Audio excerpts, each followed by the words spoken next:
咱国内制造食盐水的厂商英宏化学，因为违反药事法停业务，嘛造成生理食盐水真欠货。消署今仔是表示讲，已经有要求咱国内6间厂商来增加产量，卖专案进口。今仔暗时头一批10万袋生理食盐水就送到台湾。 国内数一大厂英宏化学因为严重违反药事法规定，今年5月被命令停业。结果数一供应欠缺，其中上紧急就是生理盐水。医界烦恼恐惊造成各大病院开刀西药纸停落来这危机。为解决这个问题，卫福部消署10日公布，第一批专案进口的10万袋500cc 大包的生理盐水，上班暗时对到会。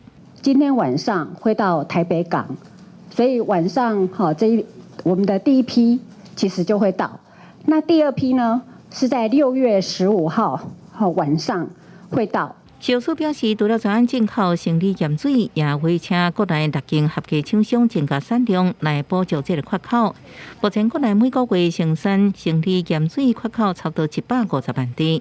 另外，英宏化学查厂发现，缺失高达63项，要全部改善才能恢复生产。到今年底进前，恐惊拢无法度复工。去做查厂的时候，所看到的缺失其实非常的多，从重度、中度 到轻度的合计起来，其实有63项。每个月是150万瓶的缺口，但是这个缺口，我们当然就是由国内的厂商慢慢的把它补到一个程度。那暂时还没有办法赶上来的部分，我们就由专案进口来进。消署表示，已经将替代药品资讯公布在西药供应平台，各建立媒合机制。